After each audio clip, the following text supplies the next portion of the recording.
الحمد لله رب العالمين والصلاة والسلام على سيد الأنبياء والمرسلين وعلى آله وأصحابه أجمعين.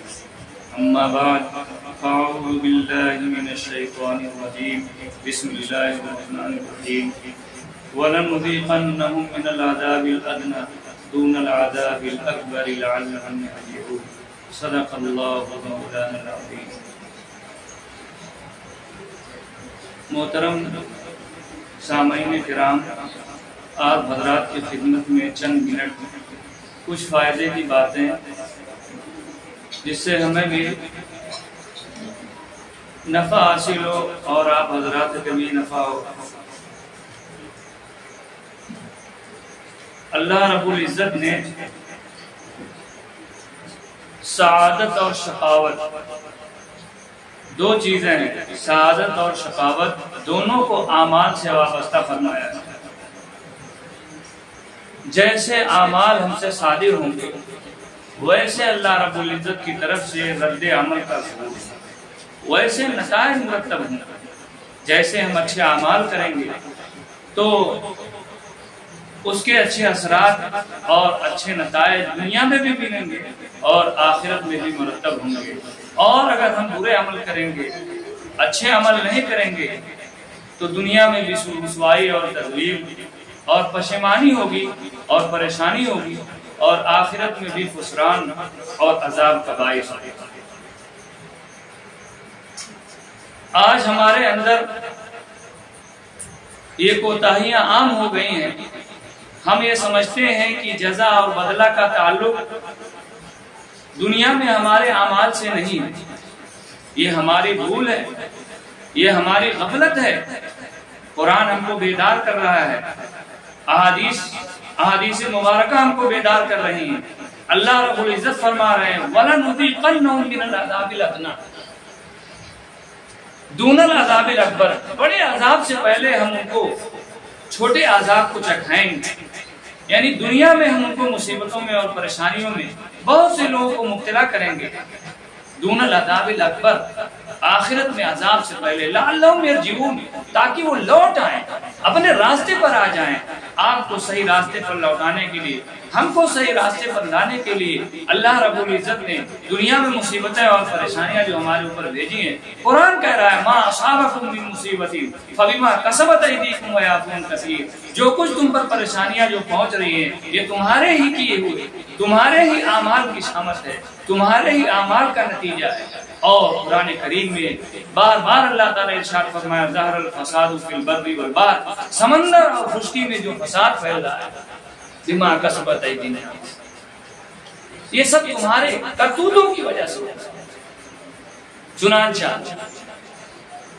آپ حضرات کی خدمت میں عرض کر رہا ہوں کہ دنیا میں بھی عمل کا نتیجہ مرتب ہوتا ہے، اگرچہ کم ہی صحیح، ایک نمونہ کے طور پر اللہ تعالیٰ ہلکا ہی صحیح، تاکہ آپ راستے پر نہیں آ جائیں. اگر آپ راستے پر نہ آئیں پھر دھیرے دھیرے کھینچ لے جائیں گے اور نتیجہ کیا ہوگا؟ پھر بڑے عذاب میں مبتلا ہونا. اور دوسری بات، جو آج خواہشات کے تسلط نے اور دنیاوی لذات نے اور اس کی حلاوت نے ہمارے دلوں سے جزا اور اعمال کے تصور کو نکال دیا ہے کہ ہم کیا کر رہے ہیں، اپنے نامہ اعمال میں کیا درج کروا رہے ہیں، ہم کو اس کی خبر نہیں، اس کے بارے میں ہم سوچتے بھی نہیں. کل ہم کو اس کا حساب دینا ہوگا. قرآن کہہ رہا ہے فَمَن يَعْمَلْ مِثْقَالَ ذَرَّةٍ خَيْرًا يَرَهُ وَمَن يَعْمَلْ مِثْقَالَ ذَرَّةٍ شَرًّا يَرَهُ. کوئی بھلائی ذرہ برابر اگر تم کرو گے تو بھی اللہ اس کو دکھلائے گا، اور کوئی برائی اگر تم ذرہ برابر کرو گے تو اس کو بھی اللہ تم کو دکھائے گا. لیکن ہم غفلت میں ہیں، ہمارے دل میں تصور بھی نہیں آتا کہ آیا آخرت میں ہم کو اس کا حساب دینا ہوگا. یاد رکھیے یہ بات، اگرچہ ہمارا ایمان اس پر ہے کہ آخرت میں ہم سے پورا حساب ہوگا، لیکن دنیا میں بھی عمل کا نتیجہ ملتا ہے، اعمال کے نتائج مرتب ہوتے ہیں. قیامت کے دن کو اللہ نے متعین کیا ہے کہ پورا جزا بدلہ وہاں ملے گا. آپ حضرات کی خدمت میں حضرت عباس رضی اللہ تعالیٰ عنہ کہ ایک روایت ان سے منقول ہے، میں نقل فرماتا ہوں، اللہ کے رسول صلی اللہ حضرت ابن عباس رضی اللہ تعالیٰ عنہ نے ارشاد فرمایا، ما ظہر الغلول فی قوم، جس قوم میں خیانت عام ہو جاتی ہے اللہ تعالیٰ ان کے دلوں میں رعب ڈالتا ہے۔ اب دیکھیے ایک گناہ کو قرآن حدیث پاک میں ذکر فرمایا، پھر اس کے نتیجہ کو ذکر فرمایا، ما ظہر الغلول فی قوم، جس قوم میں خیانت عام ہو جاتی ہے اللہ تعالیٰ اس قوم کے دلوں میں رعب ڈال دیتا ہے۔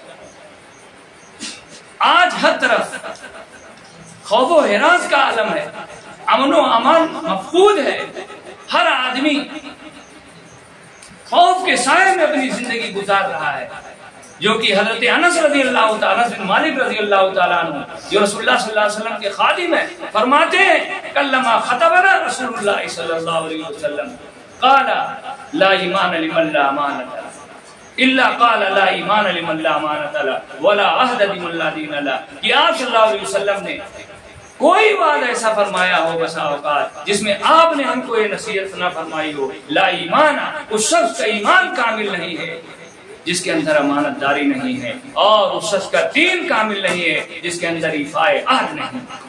اب آپ دیکھ لیجئے ایمان اور امانت یہ دونوں قرین ہیں، یہ دونوں ساتھی ہیں، اور اس کی دیانت ہے۔ آج آپ نظر اٹھا کر دیکھ لیجئے ابن عباس رضی اللہ تعالیٰ عنہ کی حدیث پاک کے پہلے فقرہ پر دیکھ لیجئے، آج ہمارا کوئی شعبہ، آج ہمارا کوئی ڈپارٹمنٹ، آج ہمارا کوئی محکمہ اس سے خالی ہے جو خیانت کی وبا بالکل عام ہو چکی ہے۔ آج یہی وجہ ہے، آپ دیکھ لیجئے ہر طرف امن و امان مفقود۔ اور حدیث پاک کا دوسرا فقرہ جو ہے کہ جب زنا عام ہو جائے گا ولا فشد زنا، اور جب زنا عام ہو جائے گا تو اموات کی کثرت ہو جائے گی۔ آج اسباب زنا پر آپ نظر اٹھا کر دیکھ لیجئے، عورتیں شانہ بشانہ مردوں کے ساتھ چل رہی ہیں، کھلم کھلا عریانیت ہو رہی ہے۔ آپ اٹھا کر دیکھ لیجئے، بڑی ٹی وی تو بند ہو گئی، چھوٹی ٹی وی ہر گھر میں پہنچ چکی ہے، ہر شخص کے پاس پہنچ چکی ہے، اس میں ننگی تصویریں ہوتی ہیں۔ اور دوسری بات، آج کالجوں کا حال دیکھ لیجئے، اور مردوں اور لڑکوں اور لڑکیوں کا جو اختلاط ہے، ساتھ میں بیٹھ کر پڑھتے ہیں، ساتھ میں آتے جاتے ہیں، اور اس طریقے کی جو عام گناہ جو ہو چکے ہیں، یہ عام تباہی ہے کہ آج اموات کی جو کثرت ہو رہی ہے۔ حدیث پاک میں ارشاد فرمایا گیا کہ جب جو ہے زنا کی کثرت ہو جائے گی تو اموات بھی بہت کثرت سے ہو جائیں گی۔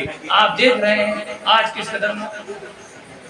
تیسرا فقرہ جو حدیث پاک میں ارشاد فرمایا، وَلَا نَقَصَ قَوْمٌ الْمِكْيَالَ وَالْمِيزَانَ، جو قوم ناپ تول میں کمی کرتی ہے، جو قوم ناپ تول میں کمی کرتی ہے تو اس کا رزق بند کر دیا جاتا ہے۔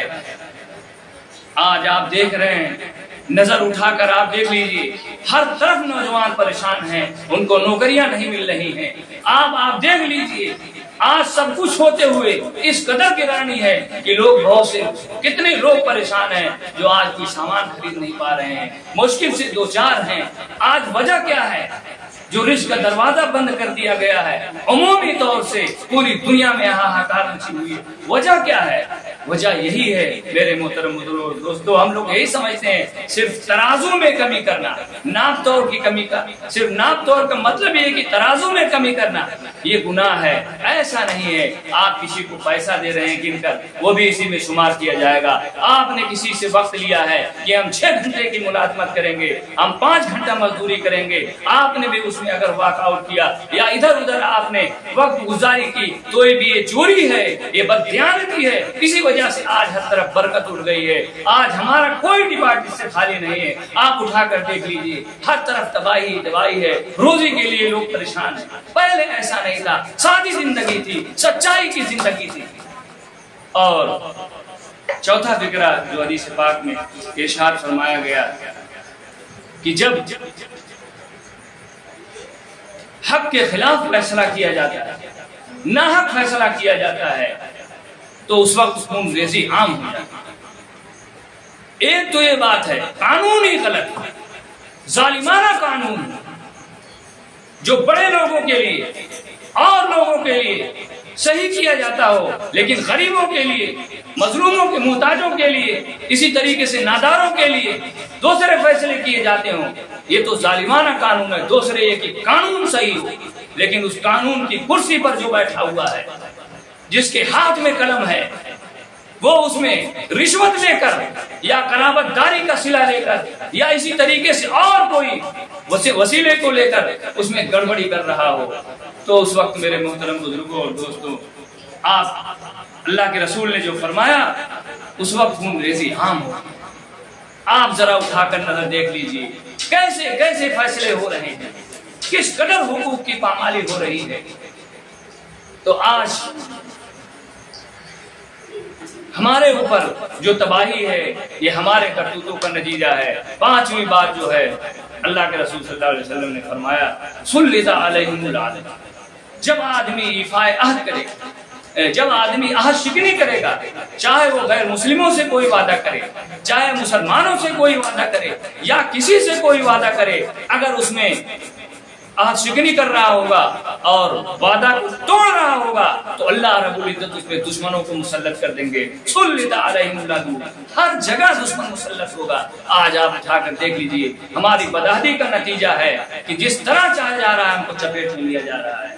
اگر آج ہم چاہتے ہیں کہ اپنے معاشروں کو صحیح کر لیں تو یاد رکھیے اپنے عمل کو ٹھیک کرنا پڑے گا۔ اگر عمل کو ٹھیک نہیں کرے تو دنیا میں بھی شامت ہے اور آخرت میں بھی تباہی اور خسران ہے۔ بہرحال اللہ تعالی ہم لوگوں کو ان چند باتوں پر عمل کرنے کی توفیق عطا فرمائے۔ اللہ تعالی ہم لوگوں کو صحیح عمل کرنے کی توفیق عطا فرمائے۔